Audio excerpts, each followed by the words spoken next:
What if the most iconic designer you've never heard of is living in exile, quietly sewing clothes in a dusty corner of a Nevada market? Sounds unbelievable, right? But that's the story of Glory Dupree, a legendary black fashion icon whose talent was once dismissed, only to be rediscovered and revered. Cut to a glimpse of Glory's sewing table and vibrant fabric. From Parisian runways to humble recycled threads, Glory's journey is one of resilience, beauty, and the quiet power of reclaiming your legacy. Her story isn't just about fashion. It's about survival, reinvention, and showing the world that elegance doesn't need an invitation. It creates its own stage. Pause for dramatic effect. So, if you're ready to witness the incredible transformation of a forgotten legend, stick around. You won't want to miss this. And before we dive in, make sure to like this video, subscribe to our channel for more inspiring stories, and leave a comment below telling us what you think about Glory's journey. We'd love to hear your thoughts. Elegance in Exile tells the captivating story of Glory Dupree, an elderly black woman who once dazzled the fashion world with her visionary designs in Paris. Now, forgotten and exiled, she quietly sews clothes from recycled materials in a humble corner of a Nevada market.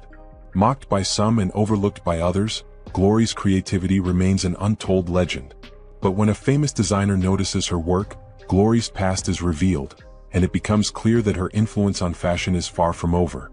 In a tale of resilience, beauty, and self-discovery, Elegance in Exile explores how true artistry doesn't fade with time. It only waits to be rediscovered. Through her quiet revolution, Glory teaches the world that beauty is not defined by status or fame, but by intention, resilience, and the courage to reclaim what is rightfully yours. Join Glory as she finds her way back to the stage she once graced, not for glory, but for the generations that will carry her legacy forward. This is more than just a story of fashion. It's a story of survival, transformation, and the power of staying true to one's purpose, even when the world forgets. Disclaimer: the story you are about to watch is entirely fictional. Any resemblance to real-life individuals or events is purely coincidental. This video is intended to provide moral lessons, motivation, inspiration, and opportunities for personal growth. The characters and events in this story are crafted to inspire and encourage viewers to reflect on resilience, creativity, and the power of reclaiming one's legacy. We hope you find value in the themes presented and that it leaves you feeling empowered and inspired. The Nevada sun leaned heavy over the city of Reno, casting long, shimmering lines of heat across the cracked pavement of the Fremont Street open-air market. Vendors barked their prices to the wandering crowd: fresh honey, hot tamales, used books, dusty cassette tapes, all tucked beneath faded umbrellas and makeshift canopies. The air was thick with spice, sweat, and the sound of wind chimes clinking lazily in the breeze. At the far end of the market, wedged between a tamale vendor and a booth that sold hand-carved wooden animals, stood a small corner stitched into obscurity. A faded canvas sign hung loosely from the canopy, hand-painted in soft, swirling letters: Glory Stitches. The booth looked like it had been forgotten by time. On display were jackets with mismatched buttons, dresses sewn from old tablecloths, purses fashioned from vintage upholstery, and long coats that moved like stories waiting to be told. Behind the display sat Miss Glory, full name Gloria Dupree, her presence quiet yet unshakable. She wore a long linen dress, patched at the hem, and her silver hair was gathered into a neat twist under a soft indigo scarf. Her glasses hung low on her nose, her hands constantly in motion, threading, pinning, stitching. Her fingers moved with the rhythm of someone who had sewn through decades. Passersby barely glanced in her direction. Some scoffed. Others laughed under their breath. A teenager in oversized sunglasses snapped a photo of one of her mannequin forms and posted it online with the caption, "Dumpster chic LOL." Miss Glory never flinched. Her hands did not pause. She merely hummed a tune from long ago, low and warm, like a memory you could almost place. The booth around her was a living thing: piles of fabric, sewing kits with rusted scissors, baskets of zippers and buttons in every shade imaginable.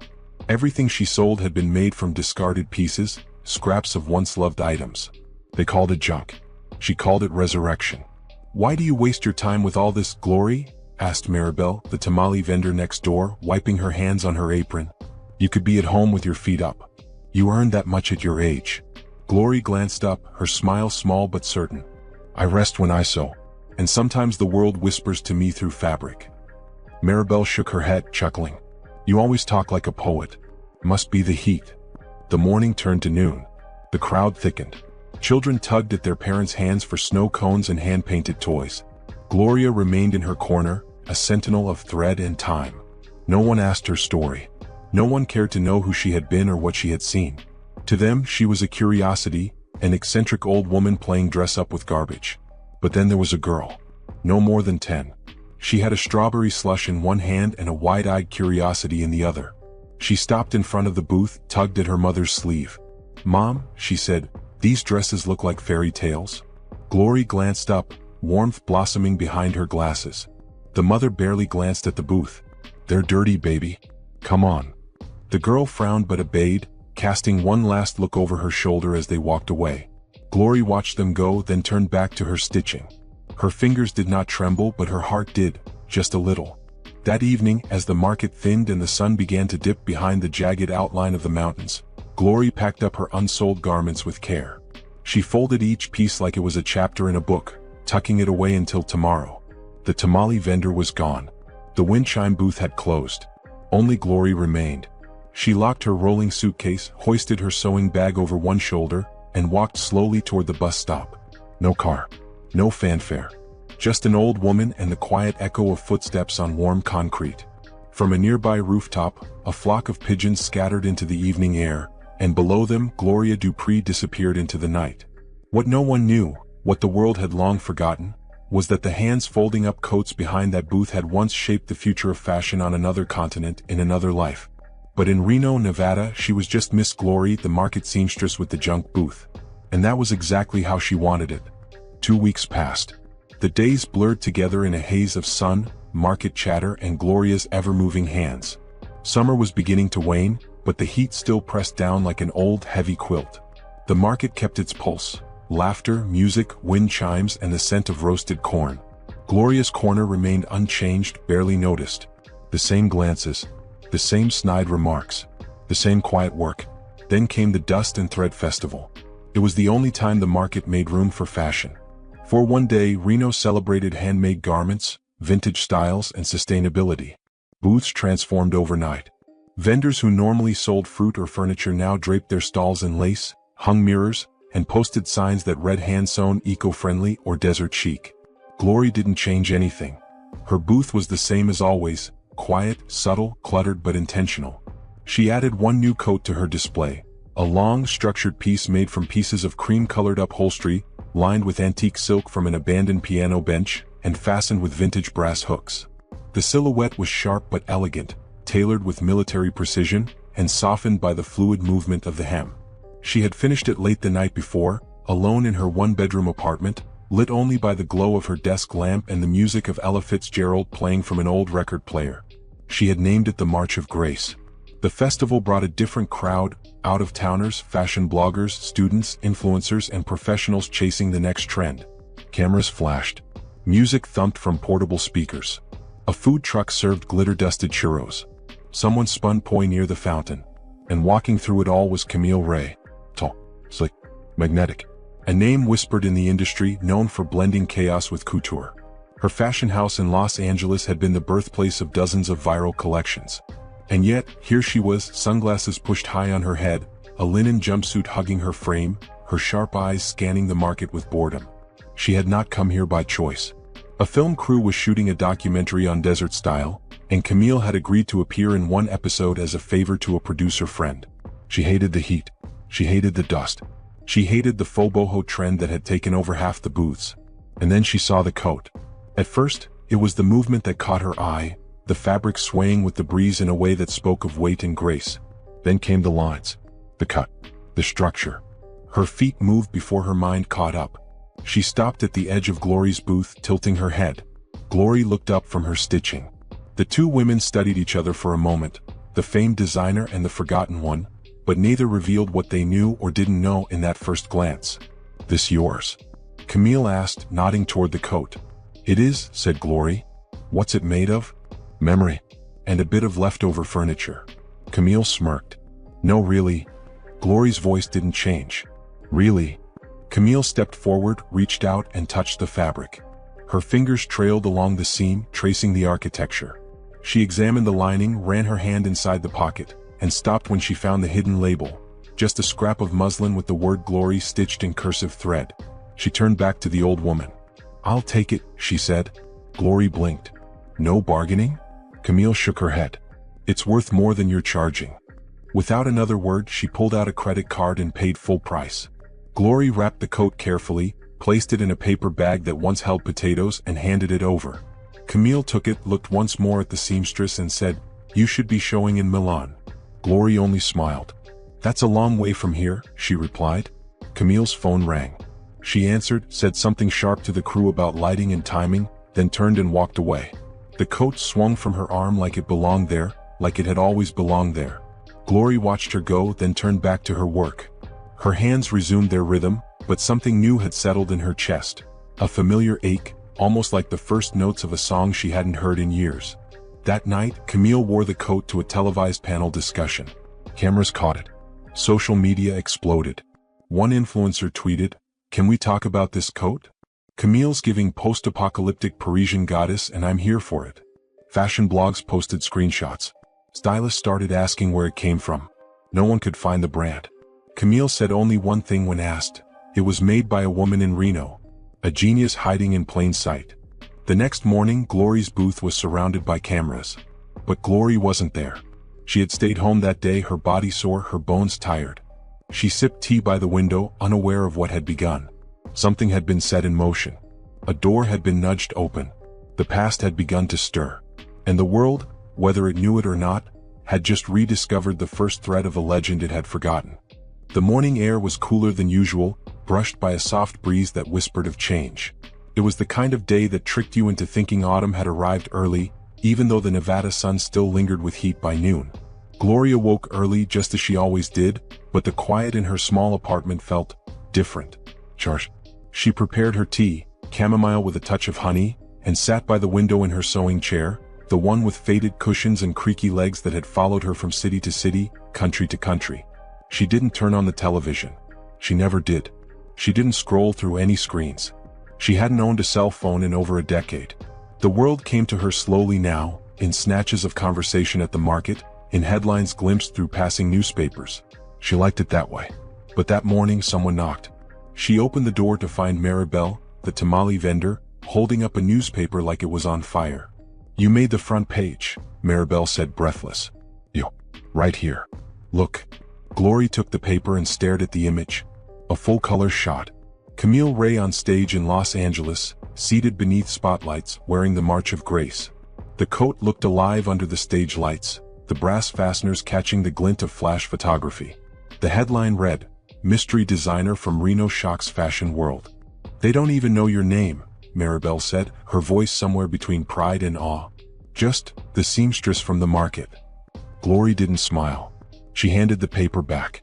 "I'd like to keep sewing in peace," she said. Maribel looked at her. Really looked.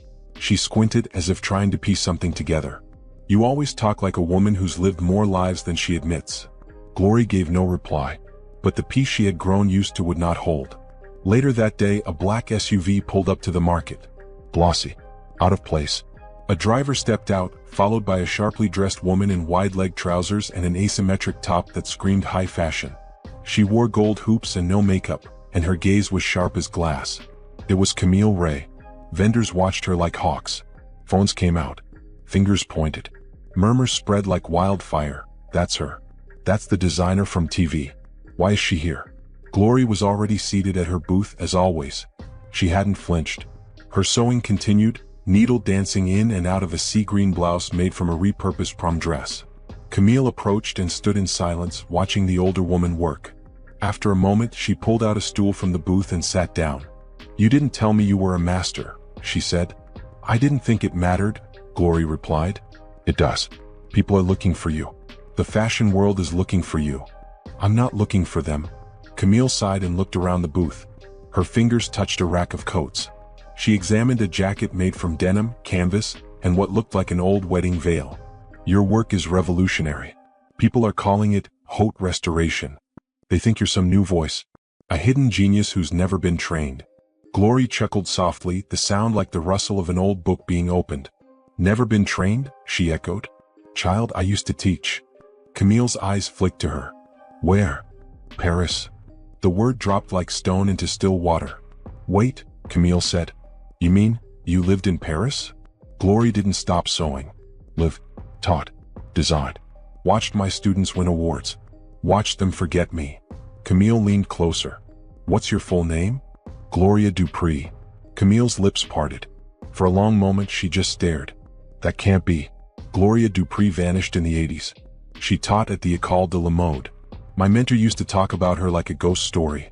Said her silhouettes were the reason he started designing. Then she disappeared. I didn't disappear, said Glory. I came home. Camille sat back stunned. What happened? Glory's hand slowed. The needle paused at the hem. My daughter, she said softly. She died. A drunk driver. I got the call while I was fitting a gown for a princess in Monaco. I left that night and never went back. Camille looked away. The silence between them deepened, rooted itself. I'm sorry, she whispered. I had money. I had fame. But nothing I made could bring her back. So I packed away my patterns, left my name behind, and went where no one would recognize me. And you've been here ever since? I've been healing, Glory said. With every stitch. Camille stood up. Her voice was different now, no longer commanding but reverent. You have to come back. Just once. The world needs to know who you are. Glory shook her head. I'm old. I'm tired. I've said everything I needed to say in thread. But Camille wouldn't give up. Then say it again. Say it louder. Say it with a runway made of recycled curtains and broken hearts. I'll give you the stage. All you have to do is show them what you showed me. Glory didn't respond. She lowered her needle, smoothed the blouse across her lap, and looked out across the market. A little girl stood across the way watching her again. The same child from before. She had come back. This time her mother wasn't with her. In her arms she held a bundle of old fabric, bedsheets, curtains, pillowcases, neatly folded. She stepped forward and placed them gently on the booth table. Can you make me something beautiful out of these? She asked. Glory looked into her eyes. Innocent, hopeful, brave. A soft smile curved her lips. Of course, she said. Beauty lives in the castaways. And for the first time in many years, something stirred inside her that felt like rising, like breath after being underwater too long. Perhaps it was time. Not to return, not to relive, but to reclaim. 3 days later, Glory stood before her sewing machine, its motor humming like a trusted friend. The little girl's bundle of fabric had become a flowing skirt stitched with sunrise tones, peach, cream, and hints of lavender. It had no label, no tags, no glitter, and yet it glowed. The girl's eyes had widened when she saw it, and she ran her hands over the soft pleats like she was touching magic. That was what Glory missed most, not the applause, not the press, but that look. That moment when someone wore something that told their spirit, you've been seen. Camille had not returned. Not in person. But the world had. Overnight, emails poured in to the festival organizers, asking for the name of the mystery seamstress. Cameras now lingered at her booth each day, hoping for a glimpse. Photographers took snapshots from behind fruit stands. A fashion blogger flew in from San Francisco just to stand across from her table and sketch what she called the living relic. Glory ignored them all. She sewed. She patched. She poured herself into quiet work. Until an envelope arrived. No name on the front, only a single embossed symbol. 2 needles crossed over a rose, the old crest of the École de la Mode. Her hands trembled as she opened it. Inside was an invitation. Handwritten. Ink as fine as silk. Madame Gloria Dupree, you are cordially invited to present a solo collection at the Autumn Reverie Gala in Paris. A tribute. A homecoming. A resurrection. The runway is yours. Beneath it, Camille's signature looped in slanted letters. A postscript followed. They remember you. Now it's your turn to be remembered on your own terms. Glory set the invitation on the table and stared at it for a long while. The afternoon sun shifted through her window. The dust danced in golden streams. She moved slowly to the closet in her bedroom. Inside, beneath folded quilts and boxes of unused fabric, she pulled out a long-forgotten portfolio. The edges were frayed. The leather straps cracked. But inside were sketches, hundreds of them, all drawn by hand, all signed GD in the corner. She flipped through them. Lines sharp as memory. Fabric flows mapped with precision. A long-lost world rediscovered in graphite and ink. Then, at the back of the closet, she found her old dress form. Its padding had worn thin. The stand wobbled. But she stood it upright and placed it by the window. She didn't decide, not in that moment. But the thread had been pulled, and the past was unraveling toward her. 2 weeks passed. Then came the knock. Camille stood at Glory's door again, this time with a portfolio of her own. She carried herself differently, less fashion goddess, more emissary. She wore simple black slacks and a white shirt tucked into them like a woman preparing for a holy ritual. "I've booked the theater," she said without preamble. "Le Théâtre du Ciel. October 15th. I've hired a small team, people who understand silence, not spectacle. You'll have full creative control. No press until you're ready." Glory didn't speak. "I know it's sudden," Camille added, "and I know it's hard. But what you make matters, Miss Glory, and it should be seen." Glory motioned for her to come in.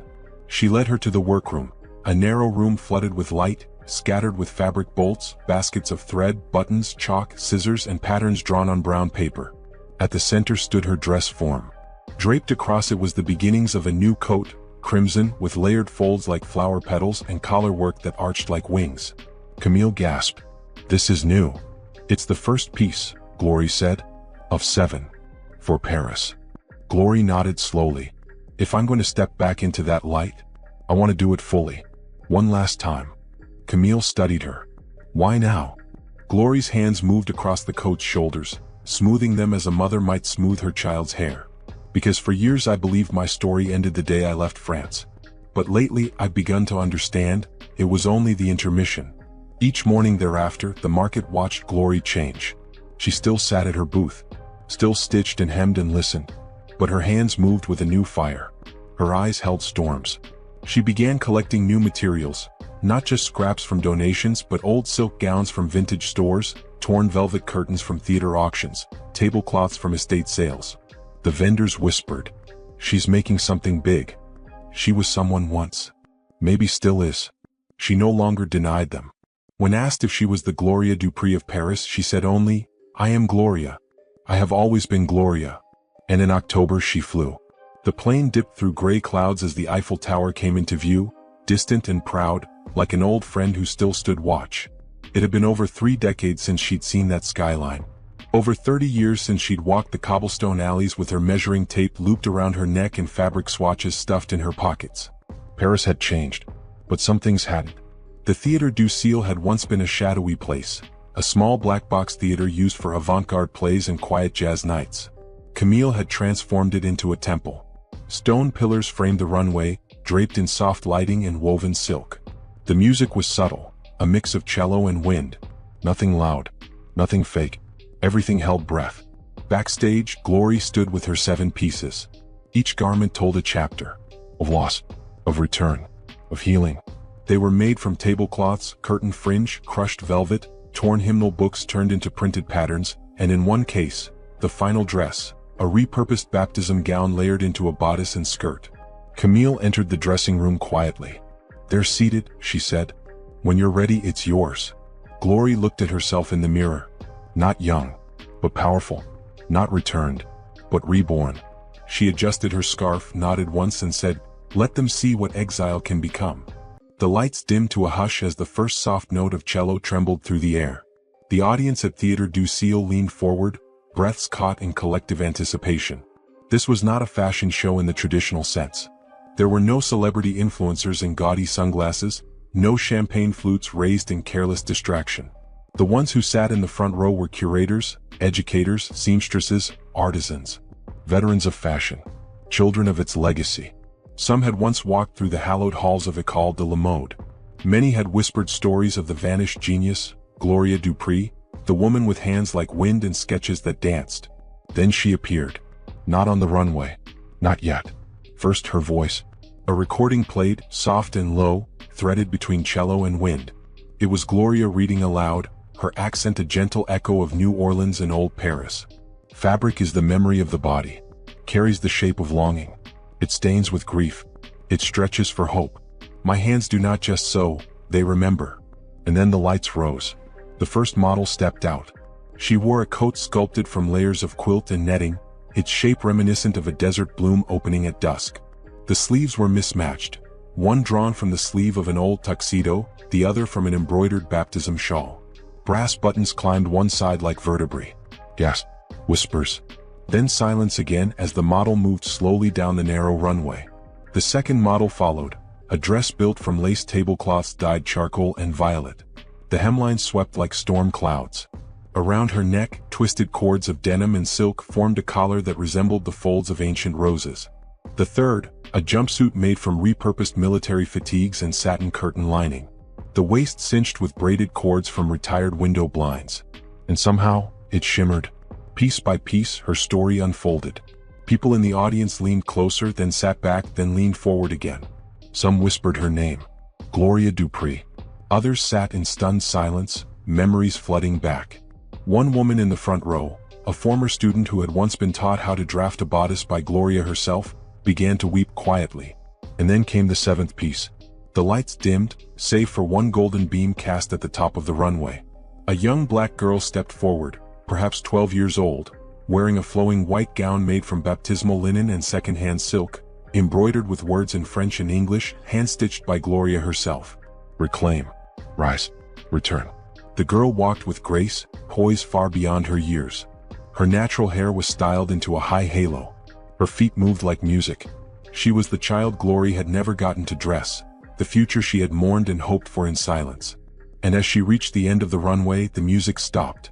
Only the sound of breathing remained. Then a spotlight shifted. Gloria stepped out from the wings, not as a model, not as a designer playing pretend, but as herself. Her silver hair braided and wrapped with copper thread. Her outfit simple, wide-legged trousers, a linen blouse she had sewn herself, and a shawl pieced from dozens of old show programs. She walked down the runway slowly, her hands at her sides, her head held high. Some stood. Others began to clap, unsure whether it was the right time, the right moment. But Camille stood first. Then the entire room rose in waves. The ovation was thunderous. Not for spectacle, but for survival. Not for trend, but for truth. Glory reached the end of the runway and took the little girl's hand.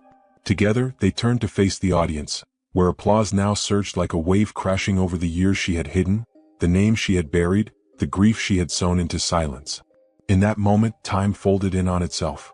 Paris had not forgotten. It had only waited. Later that night, backstage, Camille found her sitting with her hands folded in her lap, a quiet stillness around her like a cathedral. "You did it?" Camille whispered. Glory looked at her. "No, we did." Camille knelt beside her.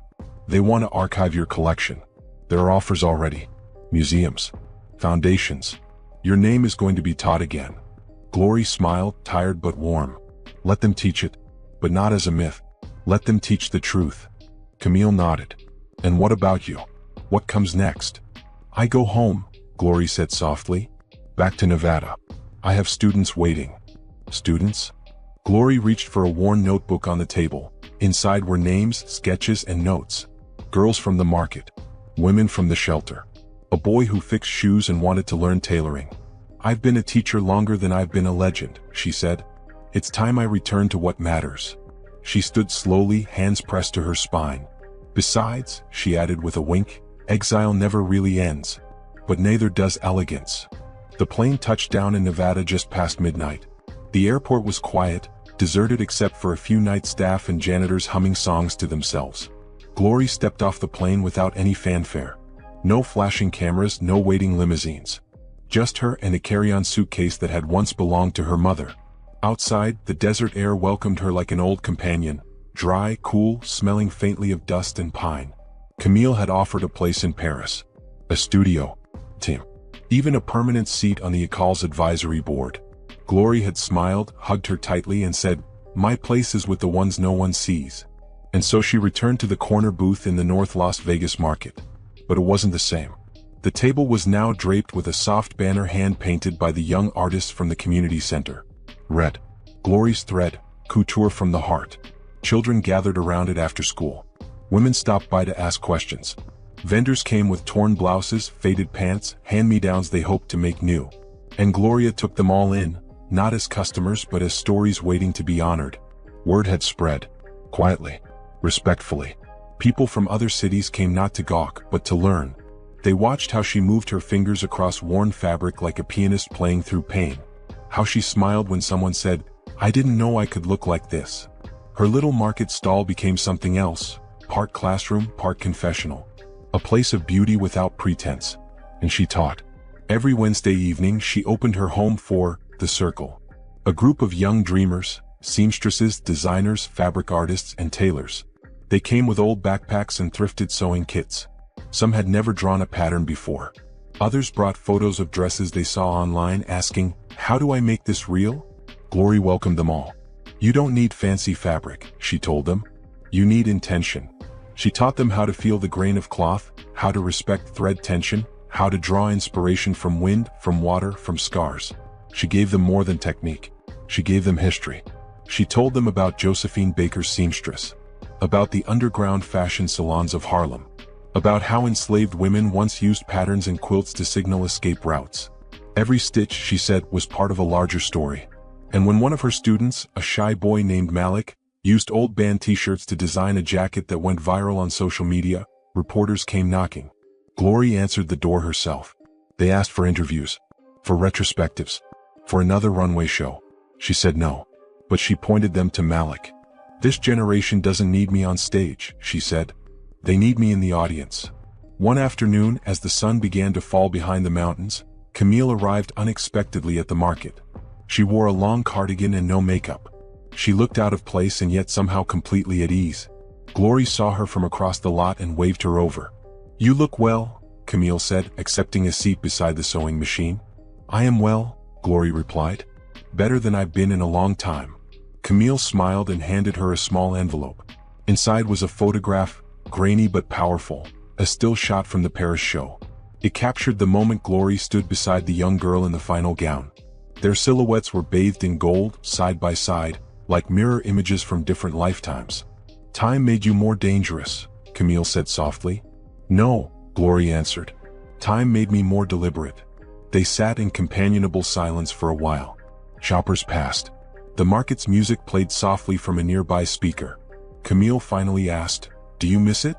Glory didn't answer right away. She ran her fingers along the edge of her work table, feeling the tiny scratches, the old needle marks, the bits of thread stuck between the wood grain. "I thought I would," she said. "But this is the real runway." Camille nodded, eyes misted with emotion. "I came to tell you," she added, "they've placed your collection in the Musée d'Arts Décoratifs. A permanent exhibit." Glory smiled, lips trembling. "Then let it hang there," she said. "Not as tribute, as testimony." Camille took her hand. "You were always more than they knew." "I know," Glory whispered. "But now, they know too." That night, as the sky turned to indigo and the stars dusted the edges of the desert, Glory sat on her porch with a cup of sweet tea and an old quilt around her shoulders. She could hear the wind rustling the eucalyptus trees outside.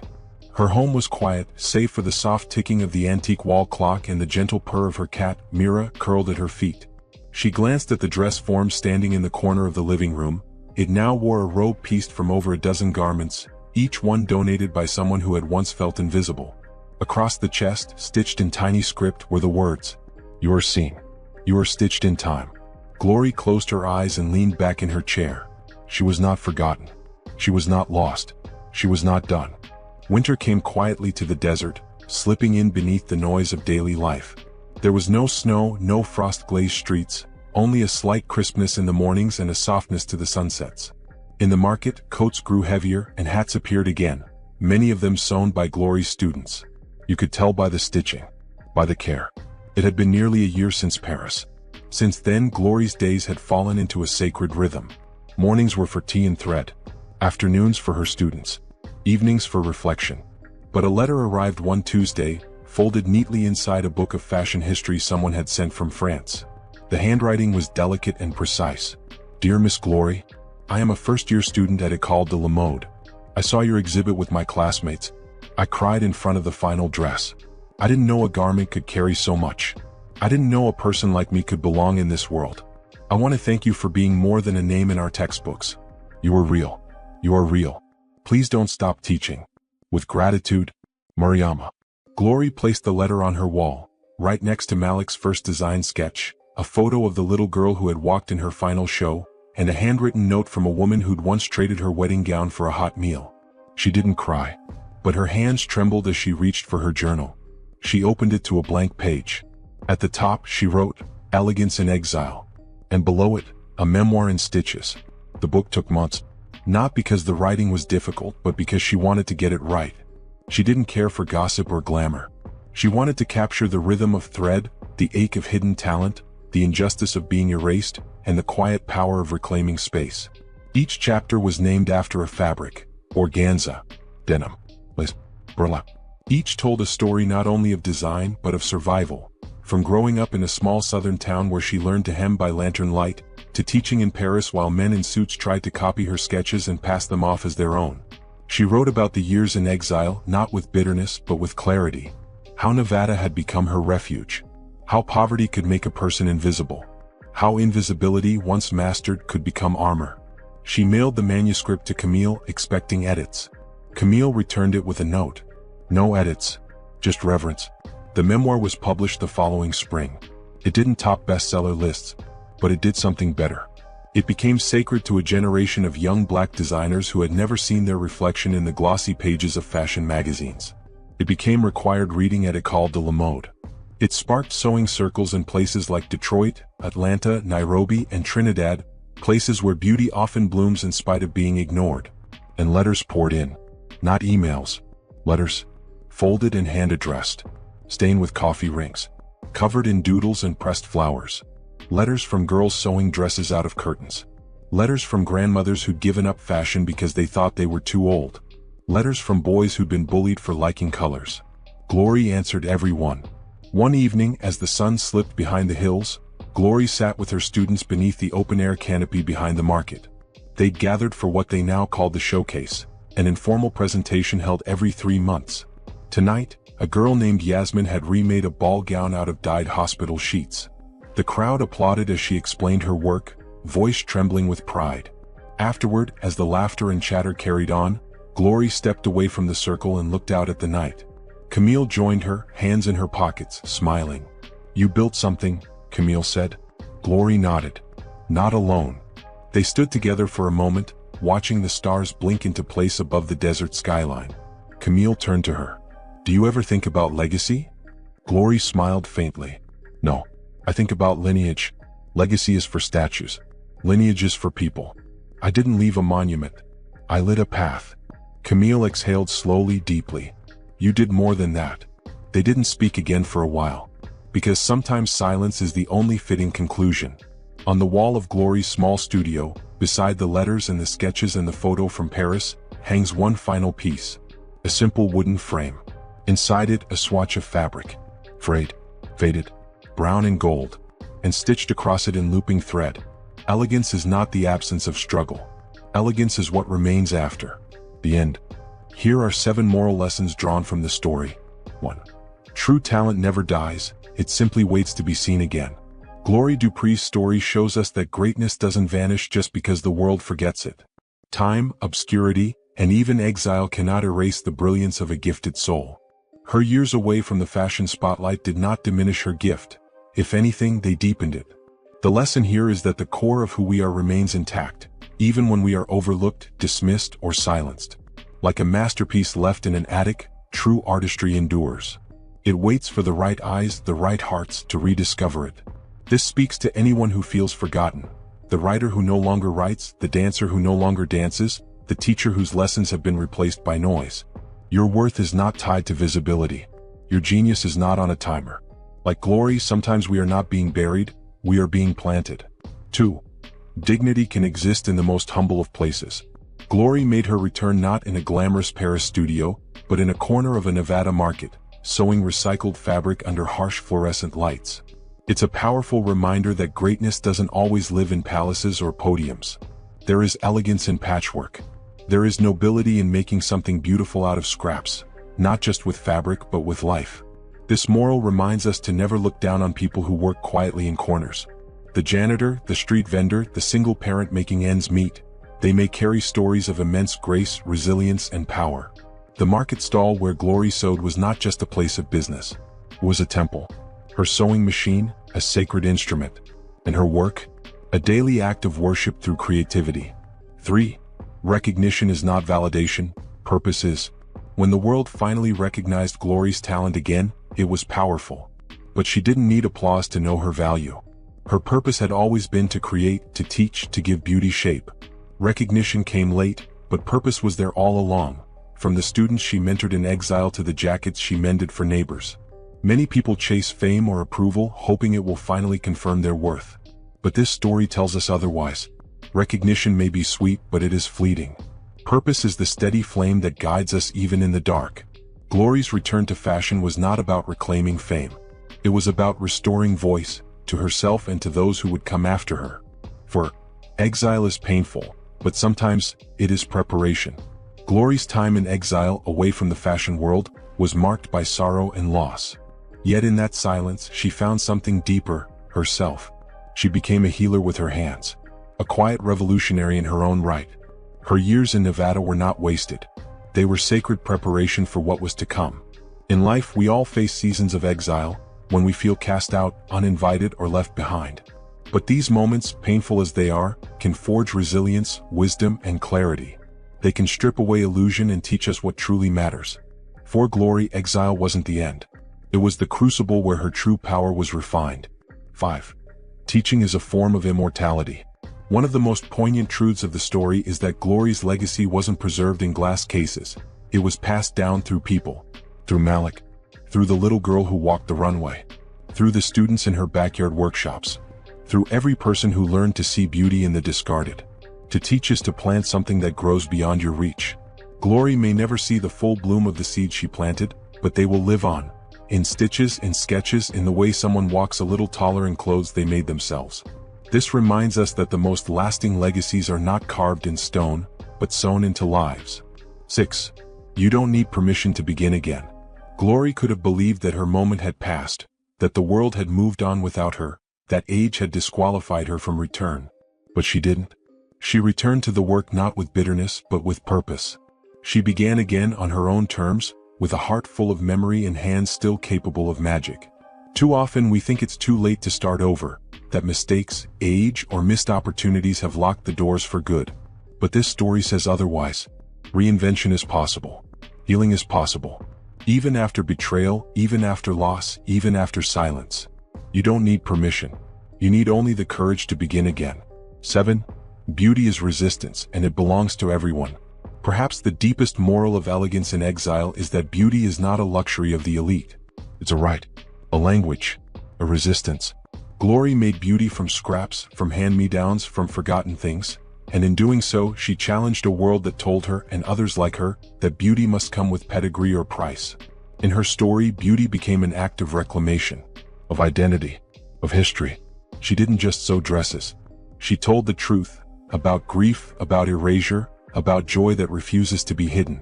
This final lesson reminds us, when we make something beautiful in the midst of struggle, we are doing more than creating, we are surviving out loud. And that, in itself, is a victory. These 7 lessons from Elegance in Exile offer more than inspiration. They offer a blueprint for grace, survival, and legacy in a world that often tries to silence what it does not understand. And in the quiet power of Glory Dupree's journey, we are reminded that the threads that bind us are strong, stitched not just in fabric but in truth. And that's the end of Glory Dupree's incredible journey, a story of resilience, reinvention, and the quiet power of staying true to your purpose. We hope you were inspired by her strength and reminded that no matter where life takes you, your worth is never tied to recognition, but to the beauty you create and the lives you touch. Thank you so much for watching and listening to this story. If you found inspiration in Glory's journey, make sure to like this video and subscribe to our channel for more stories that will motivate and uplift you. And don't forget to check out our other videos. We've got a whole collection of tales that will inspire you to keep going, no matter what challenges life may throw your way. We'd love to hear your thoughts, so leave a comment below and let us know what you took away from Glory's story. Until next time, remember, elegance isn't just about what you wear, it's about who you are and the legacy you create. Thank you again, and we'll see you in the next video.